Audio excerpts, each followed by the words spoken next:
Good morning friends, SNG institute में फिर से आपका स्वागत है। तो देखो हम करते हैं अब उदाहरण नंबर 6। तो उदाहरण नंबर 6 देखो हमारा क्या है। चंपा एक सेल में, देखो आपको बुक में दे रखा है, चंपा एक सेल में कुछ पैंट और स्कर्ट खरीदने गई। ठीक है, उसने चंपा ने कुछ पैंट खरीदे, कुछ स्कर्ट खरीदे। अब क्या कहा है, जब उसकी सहेलियों ने पूछा कि प्रत्येक कितने नग खरीदे, तो उसने देखो क्या जवाब दिया। स्कर्ट की संख्या खरीदी गई पैंटों की संख्या से 2 गुनी से 2 कम है।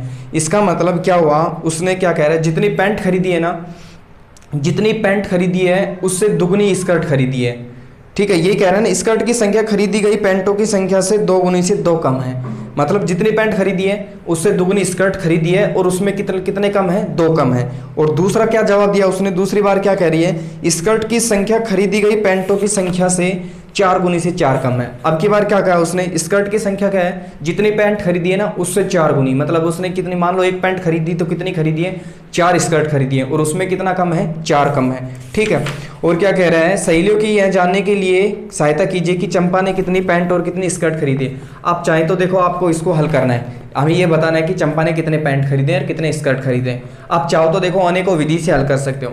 हम करेंगे इसको ग्राफ विधि से। क्यों करेंगे, क्योंकि आपको समझ में आए कि ग्राफ में कहाँ से कितने जो बिंदु आता है उसका हल कैसे होता है, क्या नहीं होता है। इसलिए हम इसको ग्राफ विधि से कर रहे हैं। आप हम चाहें तो उसको और भी विधि से कर सकते हैं, इसलिए नहीं कर रहे हैं क्योंकि आपको ग्राफ अच्छे से समझ में आए। ठीक है, तो अब देखो सबसे पहले क्या मान लेते हैं अपन, यहाँ पे मान ले अपन क्या मानेंगे, माना स्कर्ट की संख्या, माना स्कर्ट की संख्या मान लो या फिर पैंट की संख्या मान लेते हैं। माना पैंट की संख्या, ठीक है, पैंट की संख्या को क्या मान लेते हैं अपन, एक को x मान लो, एक को y मान लो। पैंट की संख्या को x, तो किसको मानेंगे, स्कर्ट की संख्या को क्या मान लिया हमने, y।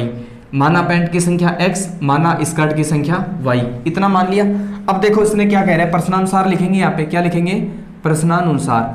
अब देखो प्रश्न क्या कह रहा है अपना, प्रश्न में पहली कंडीशन तो क्या लिख दी उसने, देखो तो अब क्या कह रही है, स्कर्ट की संख्या, तो स्कर्ट की संख्या मतलब y बराबर, स्कर्ट की संख्या क्या कह रही है, पैंटों की दुगनी, पैंटों की दुगनी, पैंट की संख्या कितनी है x, तो पैंटों की दुगनी कितनी हो गई, 2x है वही। और क्या कह रहे हैं कि पैंटों की दुगनी से 2 कम, मतलब 2 कम हो गई तो -2, और 2 जाता हो तो क्या लिख देते, +2 लिख देते। ठीक है, पहली बात तो ये हो गई। दूसरी बात क्या कह रही है, देखो उसने क्या कह दिया, स्कर्ट की संख्या वापस से कितनी कह रही है, पैंटों की संख्या की 4 गुनी, पैंट की संख्या कितनी है x, इसकी 4 गुनी मतलब 4x, और कितनी इसमें कितने कम है, पैंट की संख्या में कितने कम है, 4 कम है ना, कितने कम है, 4 कम है तो -4 लिख दिया। ठीक है, ये आपकी ऐसा बुक में है। इतना लिखने के बाद में क्या कह रहा है, इसको क्या करना है, हल करना है। तो हल करेंगे तो यहाँ पे देखो क्या करेंगे, जहाँ इसको हल करेंगे सारणी बनाएंगे, जहाँ पे जो ग्राफ बनाएंगे, जहाँ पे जो बिंदु काटेगा उस बिंदु पे हमारा x और y का मान प्राप्त हो जाएगा। तो x और y का मान, जहाँ पे x का मान आएगा वो किसका मान होगा, पैंट का मान, और जो y का मान आएगा वो किसकी संख्या होगी, स्कर्ट की संख्या होगी। ठीक है, चलो इसको शुरू करते हैं। ये समीकरण नंबर कौन सी हो गई, 1, ये समीकरण नंबर 2 हो गई। तो समीकरण 1 से लिखोगे, क्या लिखोगे, समीकरण 1 से। तो समीकरण 1 से, तो समीकरण 1 को लेके आओ, क्या है, y बराबर 2x माइनस में 2। ठीक है, अब इसको हमें देखो x या y को एक तरफ रखते थे, यहाँ पे y पहले से बराबर में है तो इसके मतलब कुछ इसमें चेंज नहीं करने की जरूरत। तो इसमें क्या लिखेंगे, देखो x और y के मान में एक का मान रखते थे, दूसरे का मान प्राप्त होता जाएगा। तो यहाँ पे देखो क्या लिखेंगे अपन, यहाँ पे x का मान, यहाँ पे y का मान। तो यहाँ पे देखो x का मान रखेंगे और y का मान प्राप्त होता जाएगा। x का मान मैंने 1 रख लिया, तो y का मान कैसे प्राप्त करेंगे, देखो y बराबर कितना है, 2, और x की जगह, यहाँ पे x है और -2, x की जगह कितना रख लिया मैंने, 1 रख लिया। तो 2 1 कम 2, 2 में से 2 गए तो 0, y का मान 0 प्राप्त हो गया।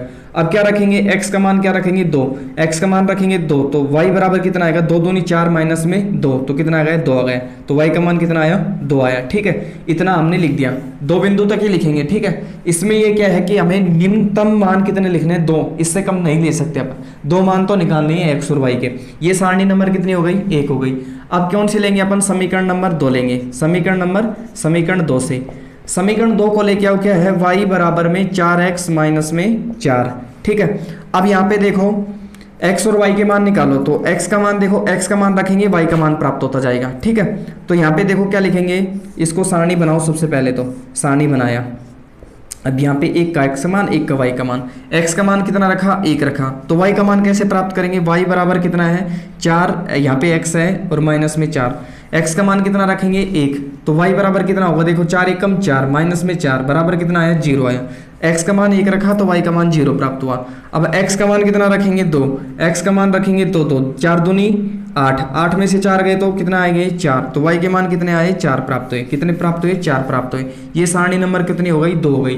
अब सारणी नंबर 2 हो गई, अब इससे क्या बना लेंगे अपन ग्राफ बनाएंगे। क्या बनाएंगे ग्राफ बनाएंगे। तो ग्राफ बना लो, तो यहाँ पे तो क्या लिखेंगे देखो पैमाना मानो। पैमाना कैसे मानेंगे, पैमाना क्या लिखोगे, पैमाना बराबर 1 इकाई बराबर 1 बड़ा खाना, 1 इकाई बराबर 1 बड़ा खाना। क्यों माना, क्योंकि देखो संख्या है हमारे पास में, मान तो छोटे छोटे है ना। देखो x का मान 1 2, y का मान 0 2, इसलिए छोटा मान रहे हैं, ठीक है 1 इकाई मान लिए। अब ज़्यादा बड़े होते तो हमने माना कभी 2 इकाई भी माना था, कभी 3 इकाई बराबर 1 बड़ा खाना माना था, ठीक है। तो यहाँ पे कौन सा अक्ष होता है y अक्ष, यहाँ पे y डैश अक्ष, यहाँ पे x अक्ष और यहाँ पे x डैश अक्ष। जहाँ पे डैश होंगे वहाँ पे माइनस के होंगे, बाकी पे प्लस के होंगे। तो यहाँ पे मूल बिंदु होता है, इसको किससे लिखते हैं ओ से। इसके निर्देशांक कितने होते हैं 0 0, मतलब यहाँ पे x का मान 0 और y का मान 0 मूल बिंदु पे। यहाँ पे देखो यहाँ पे कितना आएगा 1, यहाँ पे 2, यहाँ पे 3, यहाँ पे 4, ठीक है। और x के मान कितने हैं, बस इतनी है। अब यहाँ पे क्या लिखोगे y के मान 1, y का मान 2, फिर y का मान 3, यहाँ पे 4, यहाँ पे 5, ठीक है। अब यहाँ पे x के मान x डैश के अक्ष, यहाँ पे माइनस क्या आएंगे ना -1, -2, -3, -4, और यहाँ पे देखो -1, फिर -2, फिर -3, फिर -4, इतना लिख दिया। अब देखो यहाँ पे पहली सारणी से लेके आओ, x का मान 1 और y का मान 0, x का मान 1 और y का मान 0, y का मान किस अक्ष पे होगा 0, x अक्ष पे, और x का मान किस अक्ष पे होगा y अक्ष पे 0, ठीक है। तो x का मान तो 1 हो गया, y का मान 0, ये हो गया x का मान 1 और y का मान 0। दूसरा क्या कह रहा है x का मान 2 और y का मान 2, दोनों 2 के सामने, इस x के मान के 2 के सामने और y के 2 के सामने प्लस के हैं तो दोनों ये लिख दिया, ठीक है। ये 2 हो गया, ये 2 हो गया। अब क्या करेंगे इसको मिला देंगे। अब देखो इसको क्या किया हमने मिला दिया, ठीक है। और इसको मिलाया तो कौन सी सारणी से प्राप्त हुआ, सारणी नंबर 1, समीकरण नंबर 1 से प्राप्त हुआ, तो इसको लिख दो y बराबर 2x माइनस में 2, ठीक है। अब यहाँ पे देखो दूसरी सारणी लेके आओ, x का मान 1 और y का मान 0। अब y का मान 0 और x का मान 1, ये आ गया ना वापस से, यही बिंदु है, ठीक है हमारा। दूसरा क्या कह रहे हैं, x का मान 2 और y का मान 4, x का मान 2 तो ये रहा और y का मान 4 ये रहा, ठीक है। 2 के सामने और 4 के सामने इधर ऐसे आएगा, ठीक है। अब क्या करेंगे इसको मिला देंगे।